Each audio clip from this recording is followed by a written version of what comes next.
Last time on Lawful Stupid. You're in the Grand Magus's tower. Well, I have some preparations to do before tomorrow. I'll be off. Feel free to explore my tower. 2 rules, don't take anything, and please don't die. Really is a mess for me to clean up later. And so, Paul Barrow, you see an apparatus that's like a complex set of glass tubes and beakers. At the very bottom of this, there's a vial, and you can see that there's this like galaxy liquid just slowly dropping. A little taste test. Suddenly, there's a shifting of lights, like a bunch of blurring lights, and then boom, the sky is filled with stars. And above you, you can see 5 thrones. So, do you see these 5 thrones? And they're high up. They're a good 30 feet away from you. They look like they were for giants. The light emits. And on that throne sits a female figure. And she says, "What do we have here?"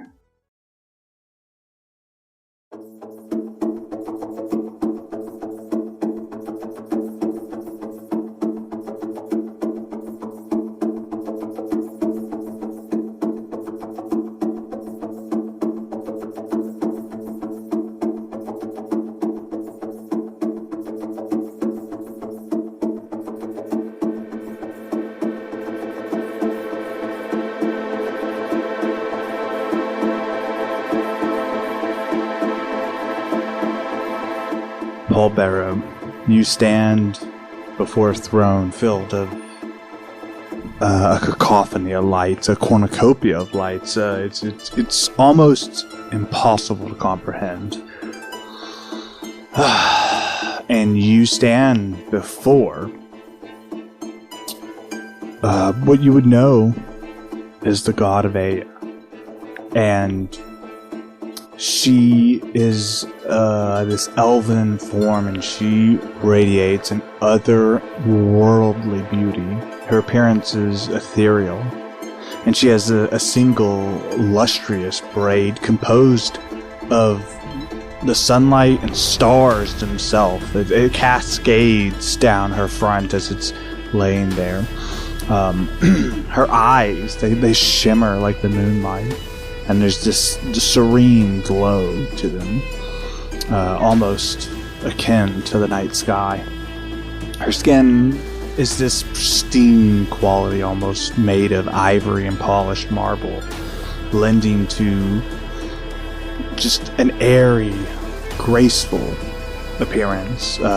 She wears this simple gown that kind of flows across her body, and it accentuates her natural elegance and her enchanting aura.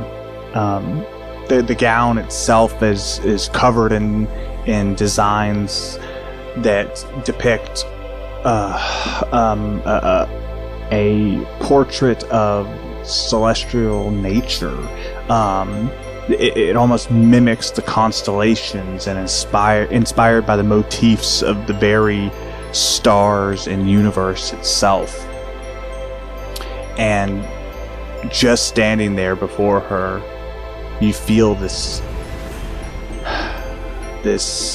feeling that transcends your very comprehension.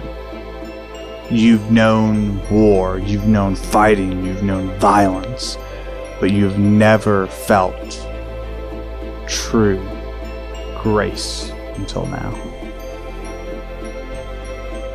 And the words you hear are, "What do we have here?" I'm gonna fall down to hands and knees and like not facing this being.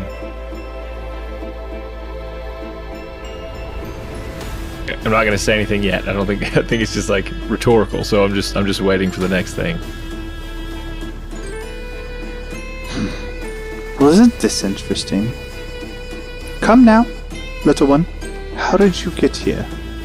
And slowly, as if to look and see if it's me that she's talking to, and then I'll look back up just to confirm. Eyes looking. She is looking down upon you, and she is giant compared to you. I was Perhaps doing something I was not supposed to be doing. And you hear behind you, almost in your ear, how curious. And she's standing behind you now, your height. You mortals, always poking your noses in places they don't belong. And what inspired you to do that, child? Be honest? Boredom. She remains silent and stares at you through these eyes of the moons and the stars. My brother's very good at cooking. His passion, his dream, he's accomplished. My sister, very in tune with nature. She's basically nature incarnate. And I have no true path. Great fighter, warrior, but now my talents gone. I have no show to put on. The world is falling apart. I have lost my way, and so I try to poke into other rooms to find way. A story as old as time. A protector, a brute. But now, what can you fight? What can you protect? Why do the broken find themselves in front of me always? I do not know this. So, what would you call yourself?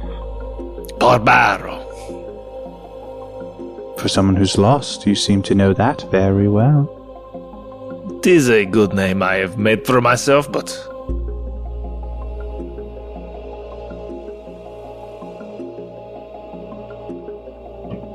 You didn't finish your sentence, so she stands, waiting. I didn't really have a thing. I hoped you would stop me before I kept going.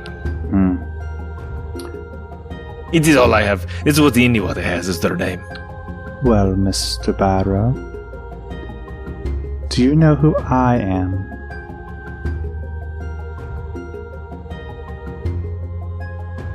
You all seem very one of the great gods, I would say. But I do not know your name. I apologize.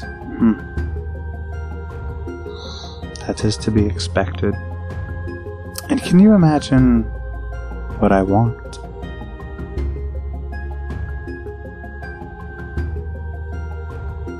I am not smart, bear. I do not know this. All creations inherently are mine. Even you. I don't remember you. But please don't take offense.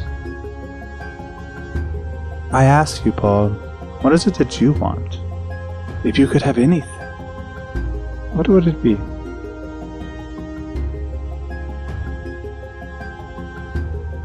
To be needed. He almost says it like ashamed in a way.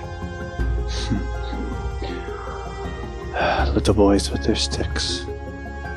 And what would you give?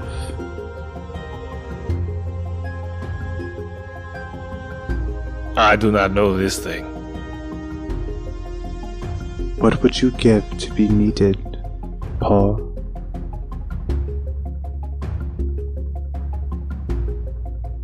I would give my very best.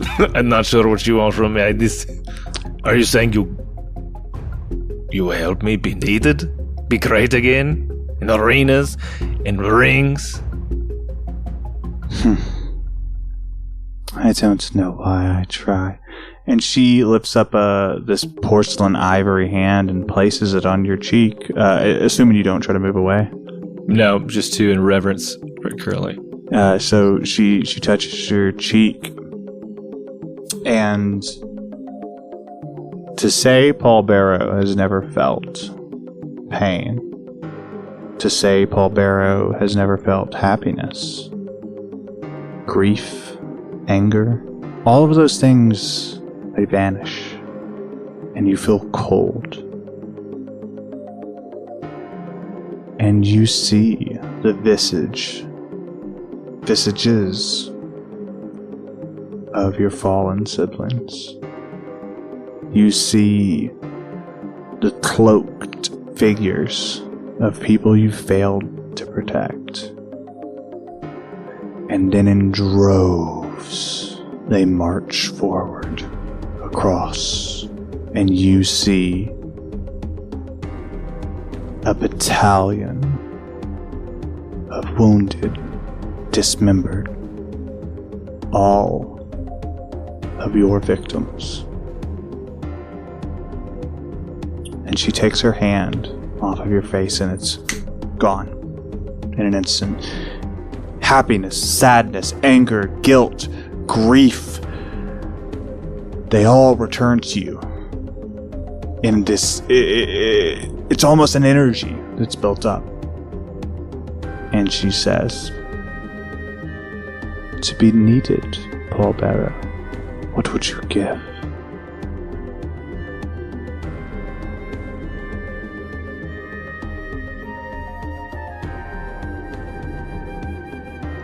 I would give everything. Give myself. For my brothers, my sisters. 'Tis all that matters now. I grow tired of you mortals. You think your life matters. And her eyes shift from this night sky and these stars to harsh, bright sunlight. You're just like my siblings, so full of yourself. You have no siblings. How would you come here and be just like everyone else? I thought I created something interesting, something unique. But you're no different than them.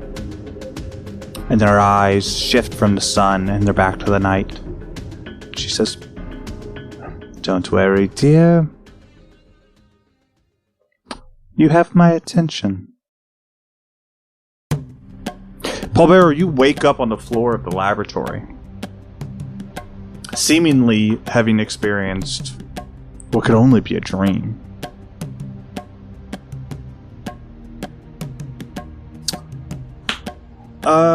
So Darlin spent her time reading a book. Gus, is there anything you would like to do just for fairness sake? I know I only gave you one run, so once more. No, I was cooking up a storm and just staying busy with that, so... Yeah, and so I think it sounds like Darlin's crashing on the library floor. Mm-hmm. But on the 4th level, there are like half a dozen guest rooms, so take your pick. They're all pretty much the same.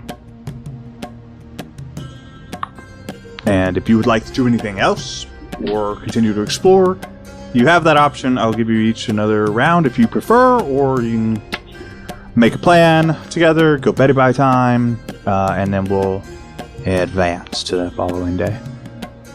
Pick a bed and fall in it. Pick a bed and crawl in a ball. Think about life and go to sleep. There's a book on my face. There's a book on your face. Okay. Nerd. Ah, shit. I've been caught. Perfect. So I'm gonna give you guys just the worst thing I could give you in the middle or in the beginning of an episode. The 3 of you awake, Darling with a book on your face, Pallbearer potentially in the fetal position, and Gus just fat and happy. And I just have to let you all know, you all advanced to level 8. But I have to tell you, we don't really have time to get into the details of that as we march back into the story. And so the 3 of you awake, and Darling, you are already there. But the other 2, you slowly stroll out and into the library. I would assume at some point, if you want to do something beforehand, we can do that. But when you're ready, the Grand Magus is in the library waiting for you.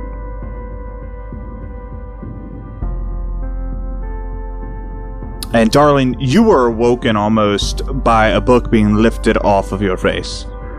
Long night, huh? No, I was reading that. It's fine. Hello. Yeah, no. There's a little drool on it, but that's fine. And he, like, floats it back up to its spot on the shelf. I'm glad you enjoyed it, but there was plenty of couches you could have... Oh, I'm good. Thank you. Alright. Is it morning, or are you having a late night? What is happening? No, it's absolutely morning. And you can see that the sun is rising over these mountains in the distance. And he gives a wave of a hand, and the windows almost like tempt themselves a little bit, so the sun's not nearly as blinding. Once your brothers join us, we will discuss what's next. She'll look around, see they're not there, go to like the door where she expects them to come in from, because there's a direction, right? Just open the door. Yeah, it's just the one door that leads to that little section of rooms and then the staircase down. You know that sibling call when you have like a bunch of stairs and you gotta yell up to like get everybody downstairs? Just open the door and just top of her lungs. Get your butt down here! Grand Magus is back! Wake up! Again, you're yelling down and across the hall to where the rooms are, but I love it. Perfect. Paulbero, Gus, how do you respond? Okay, I'm coming. Just because I was able to quickly look at what 8 does for me and a thing I've chosen, I think I wake up to a pixie-esque thing tapping me on the nose. All right, I'll bite. Go on. And as I open my eyes, it flitters away. It just got like a. Okay. And I will go downstairs. And I'm confused by it, but I'll go downstairs. Yeah. Again, can't stress enough. There aren't stairs for you guys to go in. You walk out your room. You can see Darling down the hall and in the entrance to the library, and you proceed there. In this great game of fantasy, you won't just give us stairs. You're on the top level. I explained that at the beginning. I'm sorry go you don't down the understand stairs basic and back up. geography. It is what it is. Where's the You elevator? walk down the stairs. You walk down 4 flights. You hit the first level. You open up the doors. You realize there's a giant field and a mountain range in the end, and you have fucked up. Beautiful. So then you go up 4 levels of stairs again. And in fact, the Grand Magus gets pissed, and he just like flicks his fingers, and now you're walking up endless stairs for like a good 20 minutes. And you get to the top, There we go. and they go, you walked up the endless stairs, and everybody has a good laugh at your expense. I would appreciate if you didn't railroad my character in that decision. I wanted to laugh at his expense because I want to do it, not because you said so. To be fair, absolutely, you get to choose. Can I just roll a stare check? I will laugh Nope. at him. Can I roll a laugh check? Excellent. Wonderful. Yeah, please. And roll it with triple advantage. It's a million. It's a million? That's like You that's like laugh. 17 natural 20s at least, so like it's humiliating. Okay. It's So humiliating. Paul Barrow, you join the crowd. All right. Tell me your plan. And he sits down on a couch and waits.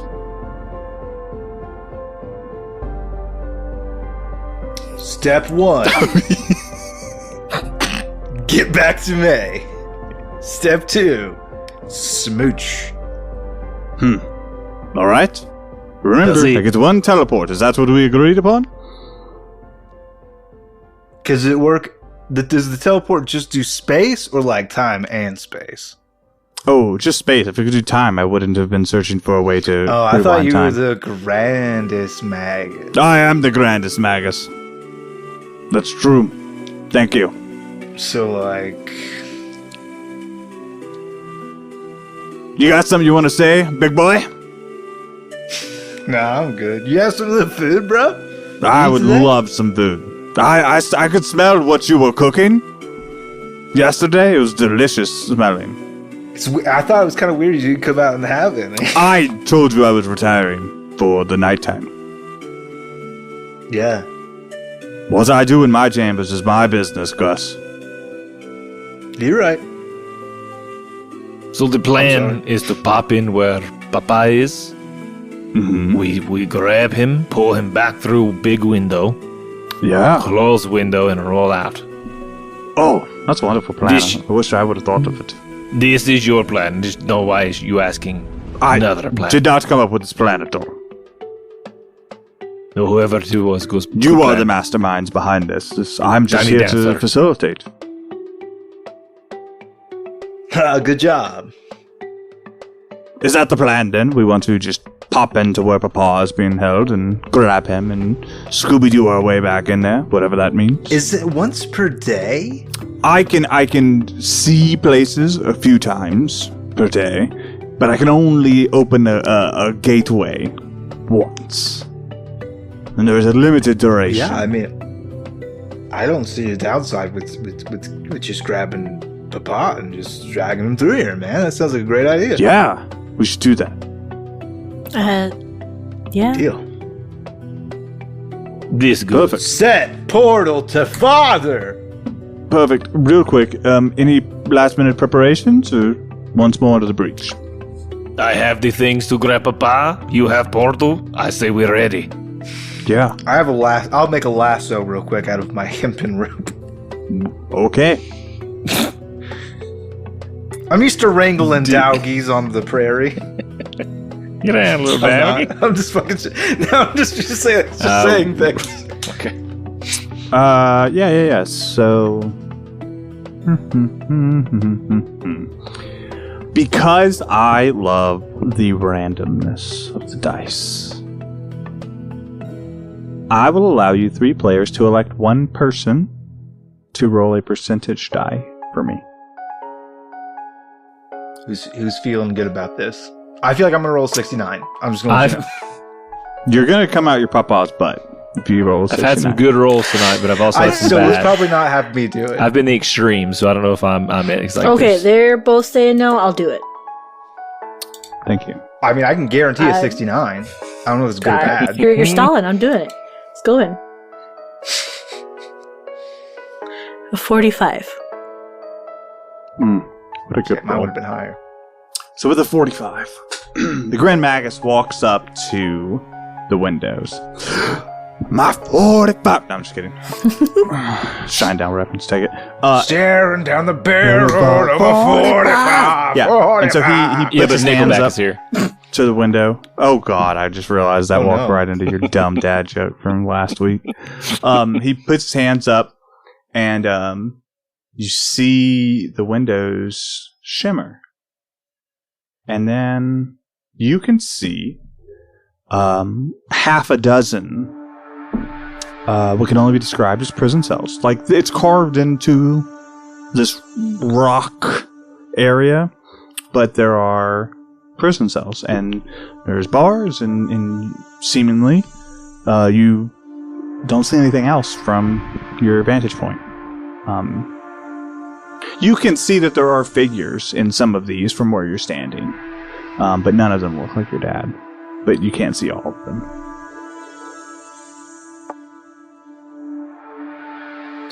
Is this where he is?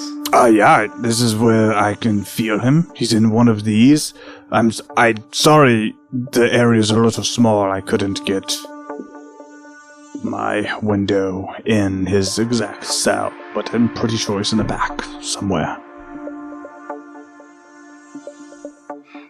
Okay, so sneak in, get dad, bring back. Sure. Now, I just have to ask a question. We should have probably went over this before I popped up the portal.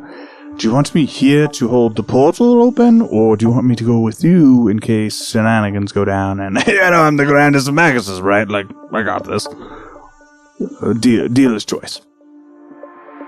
You should hold it open. Love that idea. And he sits down on the couch. Let me know when you're ready. Just for the record, I have no means by which to open any of these certain to be locked doors.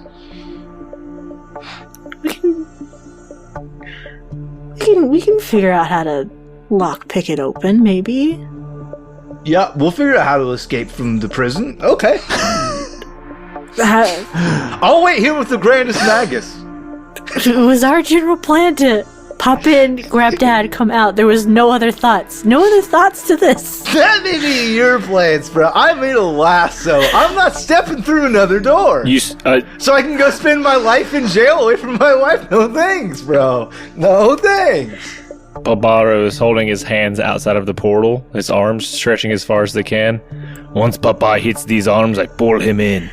And now you're gonna have random arms out in the middle of... He's in a different cell. You're just gonna make really weird friends over there. You've got, as far as they're concerned, you're just two disembodied arms. You know what the prisoners do to two disembodied arms, bro? No, please tell me in detail. You're about to experience it. What's it feel like on your hands?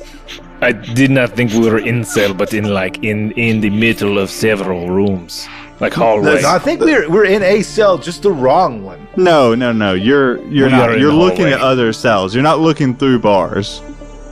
I'm not tickling someone's fancy. Someone goes, "It's been a while since I've had bare arms on me. Tell me what you feel, son. I don't need anything more than those hands, baby." I feel insecure. Pulls his hands back in. I wait until I see Papa. Roll for 2-knuckle shuffle.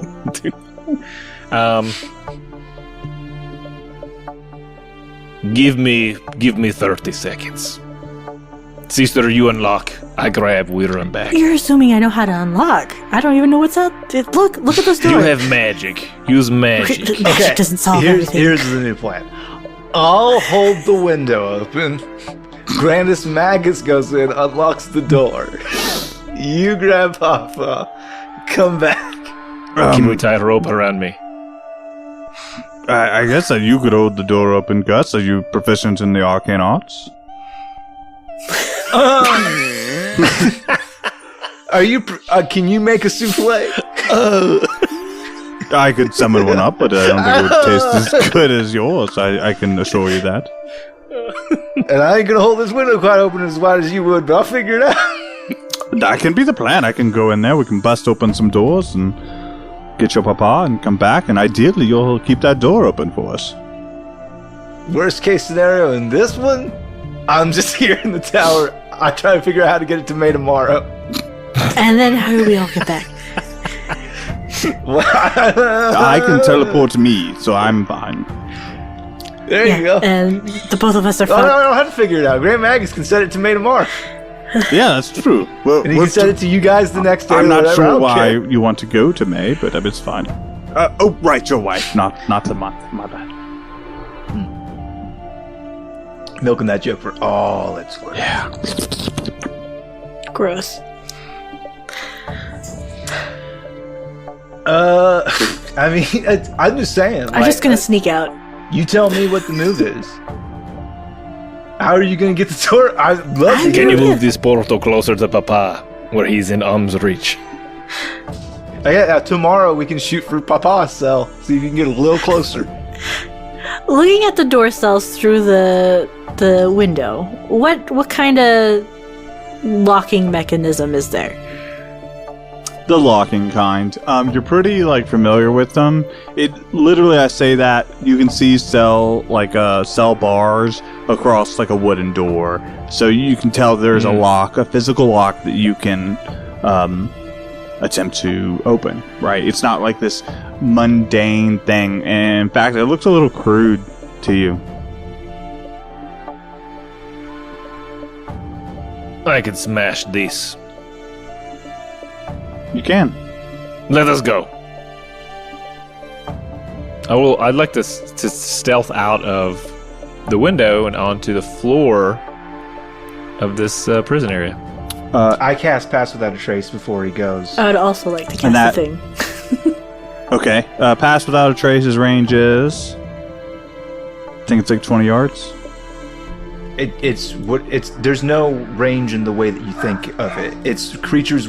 You select creatures within range, and then they are affected by the spell. Oh, cool. Great. Excellent. I'm pretty sure. I'll double. And, darling, what would you like to do? I feel like I'd like to cast Enhance Ability on Paul Barrow Okay. and give him Bull's Strength. So the target has advantage on strength checks, and his or her carrying capacity doubles. Oh, good. I like to imagine easily, the little sparkles of magic dust him, and there's like a fake set of bear ears. Or sorry, bull horns. Sorry, wrong one. Oh, nice. Bull horns like show up on the sides. I do love the idea of a fake set of bear ears next to his original bear ears. I can hear everything. But no, bull horns is way cooler and more thematically correct. Yes, I was looking at the wrong one. Perfect. And so, for those of you within 30 feet of Gus, may have a plus 10 to your stealth checks. Dang. But you should know your roll minus 10 as well. Wait, say again? Once you go out of range of Gus, who's staying inside, what's his range? Your stealth roll may be affected. Oh, I see what you're saying. Oh, no, it's actually within... No, I'm so sorry. I'm rereading this. Ignore that last bit. It's a duration for an hour. You just have to be within 30 feet of him when he casts it. Hey, That's how Nokova, next time, tweet at me. Yeah. But yeah, you got cool. me. You're right, girl. I misread it in my I haste. rolled it earlier. It was a 4, so it's a 14. Or 8, so 18 total. Because I have plus 4 for Is stealth. that what that phase is? I can't see. You have plus 14. So what's your roll? So 18 total. 18. Excellent. Darling? So it's my number plus 10.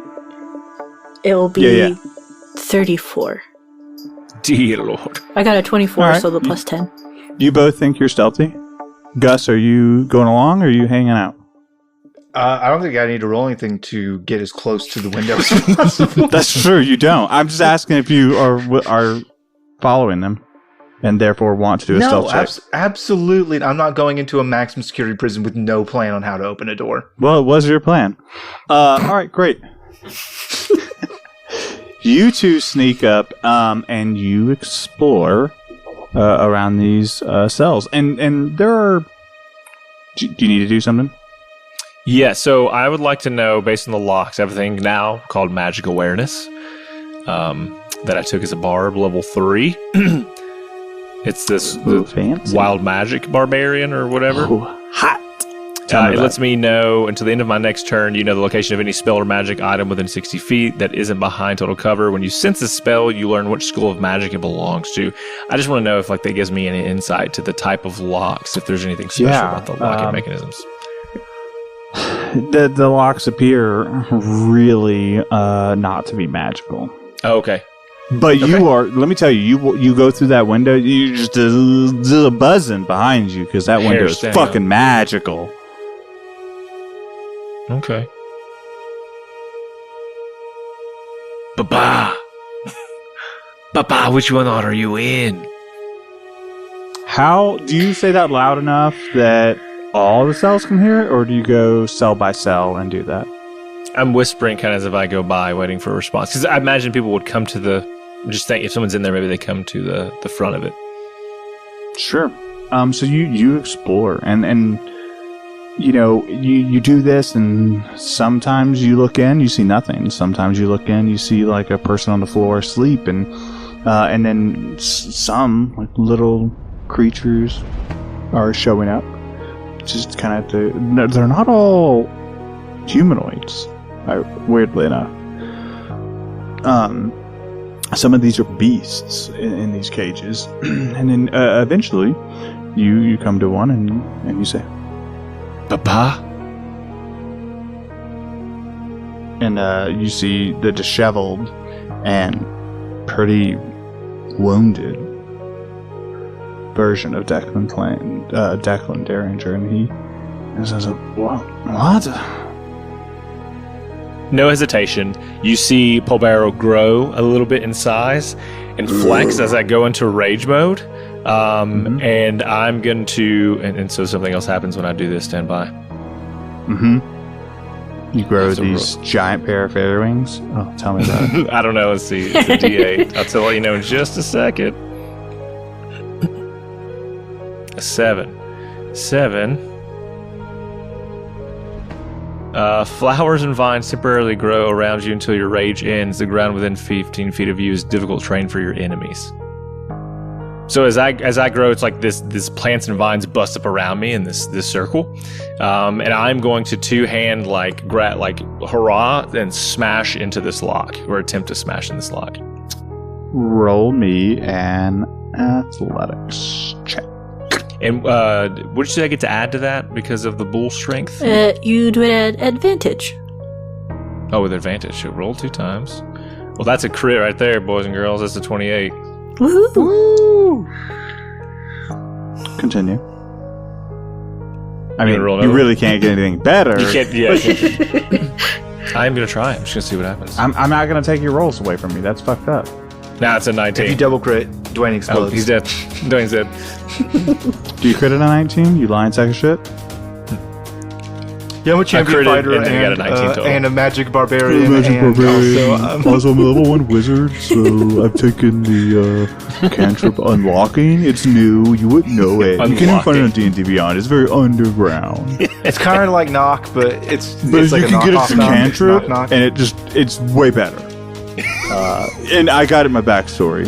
And you can do like a train mending thing. And there's like a boat that I like fold up into. Yeah, and then that's what goes in the lock, and then unlocks it. It's really cool. The boat does. It has several cannons mounted on it in a full. That's actually where C2 took place, is inside of this lock. That's true. It was this ship, and it was this little ship in a bottle, and in the bottle you could see all the continents. Anyways, so we've lost the plot, nerds. Fucking smash this door, and you are greeted with the sound of a single plane. I'm just kidding. Nothing but splinters and wood and metal. It fucking goes everywhere. And your papa is like almost a little battered by the door and all the stuff. It doesn't like hurt him by any means, but certainly dishevels him. Paul? No time. Pick him up, and I'm heading back to the window. You run into the cell, and you pick up your papa. And you run back towards this window. Darling, this whole time you've been sneaking. Where would you say you are in relation to Paul Barrow when he smashes through the door? She would have been close by because she didn't know if she was gonna come in and do the little, try to unlock it with somehow, or have him smash it. Sure. As soon as he smashes the door, she's like, alright, time to turn tail and go back to the window. Got papa. When you walk back in, you see the sight of the Grandus Magus. He's got his arms like outstretched, both hands, as he's holding the window open, and Gus is feeding him nachos into his open mouth because his hands are busy. Oh, it's so good. Thank you, Gus. Anytime. I don't even know how you made that good. And so, Gus, you are greeted with this visage. Not visage. Excuse me. Massage. Visage. The scenery of Darling turning, and I believe 3 foxtails currently shifting. Yes. And she bolts towards you. This slender frame, this younger sister, this delicate form rushing towards you. And you've never seen her run faster, truly. She knows the danger that's coming. She knows the noise it's made. And you hear the smashing of the door, right, as it echoes through the library and through the prison cells. And you see Paul Barrow bursting through the door with big artificial magical bullhorns, with Papa haphazardly fireman over his shoulder. And Paul Barrow is bigger than he's ever been, truly, especially with these big bullhorns. I mean, you might think he this time is a little bit bigger than you, and his muscles are bulging, and you can see the intensity, the rage barreling through him. And you hear what, Gus, you would know probably better than anybody else. The howls of the Guilles Blanc. And Paul Barrow beat. Every step feels like it's the last one he'll take, knowing full well there is some force coming. Paul Barrow knows he wasn't stealthy. He knows that he is doing a smash and grab, and each foot digs into the earth itself, and you see dirt flying. And Paul Barrow, do you throw, Declan, or do you leap towards the window? What do you do? Oh, if I'm close enough, I leap with. Because, I mean, the difference in those two things is just me staying behind or not. So I'm leaping. You leap towards that window, and one arm holding on to Declan, the other reaching in, hoping, you're going to make it. And right before your hand hits the window, that's where we're going to end this episode.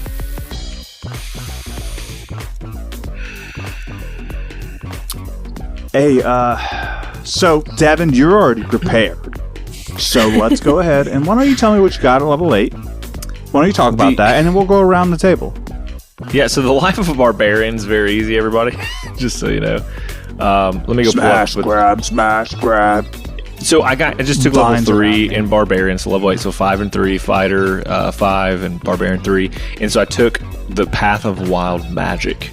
And the two things that it gave me with that is, one was magic awareness. So what we heard in the episode was I can know the location of any spell or magic item within 60 feet that isn't behind total cover, and then I can know what kind of magic it belongs to. Now I can use that 3 times per long rest. And then the other thing is Wild Surge. So when I enter Rage, I kind of cheated on the first one, but when I enter Rage, I roll on the magic table to determine the magical effect. And so there's 8 different things. And so you can look that up on there. And so what you heard happen today was I rolled a 7 and got the flowers and vines and things. So yeah, just some extra damage things mostly when I go into Rage mode. And that is all. Abon, Shane, who's ready? I can go. Shane. Mine's pretty simple. It's just a new feature from my homebrew Gourmand class. This ability is called Second Course. It just means that I'm able to steal an additional ability or feature from the creatures that I consume and have 2 active effects at once. Sick. I still don't know whether or not I've chosen what I wanted for this level up. Perfect. Well, didn't you make note of it and just remind me the next time we record, and we'll do that at the top of the episode. Sound good? Sounds good. No reason to rush your choices. All right. That's not the life we lead here. Oh, and an ASI. It's level 8. Yeah. Wait, you get a feature and an ASI at the same time? That smells weird. Yeah, it's because I had to move some things around to make it exactly fit into the homebrew. Because there's not exactly a good spot for that feature to go. In the words of Chainsaw, sounds a little OP, but whatever, dude. Hey, I also cheated and now have 7 other features. Yeah, we heard them. You said you rolled a 1d8. I'm just kidding, man. Chill. Find some chill. Chill. I understand that you're really fucking angry, but we'll argue about this afterwards. And Did you know there's a feature called the Tale of Beloved Friends? Because that's a feat in D&D. That's really cool. What's it do? Tell me about it. No, that's homebrew. That is homebrew from a different campaign, and you're seeing my shit. Never mind. Well, it's on my account, so get the fuck out. Hey, so Shane, do me your fucking job and roll for humanity. Do me your job. I will do your job. Cat Depot is the charity that we're rolling for in our roll for animality. You can become a Meowster activist as well by rolling dice at your table and giving the money to the charity of your choice. Cats are important. Where's my dice roller? There you are. Sorry, I was leveling up. Oops. Nerd. Whatever, I got it right here. 17. Damn. Woo. That's real good. I think if you roll 9, we double it. Because cats have 9 lives. Okay. Sure. Yeah. Neat little cute spin. Yeah, I like it. Yeah. Well, I tried it last time with 2 cats. I I'll had 2 write it cat lives last episode. No one, whatever. 2 cat, 2 okay. That's fine, man. Like, what do you want? Yeah, it's what do you okay. want from us? I don't know. What do I guess I just want to be want needed. from us? I just want to be needed, I guess. Yeah, no, it's I Just got want to you. be needed. Let me tell you a dad joke. Why do paladins wear chainmail? Ooh, hold on. Nope, no, I don't know. Couldn't say. No, I don't know. Chainsaw, I'm ashamed of you because you're gonna know that you should have known this because it's holy armor. You should have known that one. The amount of times you've taken paladins in armor and sunken them, you should know these. Yeah, but I don't. That's like the old saying, like, these are my church pants. Get it? Because they're holy. Yeah, exactly. That's exactly Good. what it is. Man. It's just D&D thing. Hey, if the chainmail fits, man. Yeah, that's right. Shane, tell me a funny ass joke. One up me. Make Avon gosh, snicker do the you way know I that- just did. Do you remember that joke I told you about my spine? No, you don't have one. It was about a week back. Oh, that's good. All right, you made Devin giggle. That's funny. It's because I have back issues. I love that. Yeah, no, that's fine. Avon, tell I me was a funny gonna ass say joke. about Devin's back, but I didn't want to call you out like that. It's fine, dude. I don't care. My back. Okay, Ginger. Do it again. Hey, you guys hear that joke that I told about Devin's back? I told you it was very personal. God, We Shane, got that's fine. slow. Rude about It it. was about a week back. Slow. Actually, now that you say it, I do feel pretty bad hearing it. I don't like it now. Welcome to It's Lawful. Not good table manners. Hey, tell me a funny ass joke, Avon. Why do bees have sticky hair? Boobies. Why? You always. I was gonna say that. Anyways, Avon, tell me the answer. I don't know. Shane, do you know? No. Because they use a honeycomb. Oh, that's Yeah. good. Oh, that's so I was like right there. I was like, That's so good. If I didn't get it immediately, I shouldn't sit here and work it out. I would have got it within 2 more seconds. No, you wouldn't Let got it it. go. Just like the holy armor. Devin, tell me a funny ass joke. To the person who stole my diary and then died, my thoughts are with your family. That's good. I like that one. And what has rapidly become the worst part of our episode, Devin, as we always say, I don't even feel anything anymore. We we love you. Bye. We love you. Bye.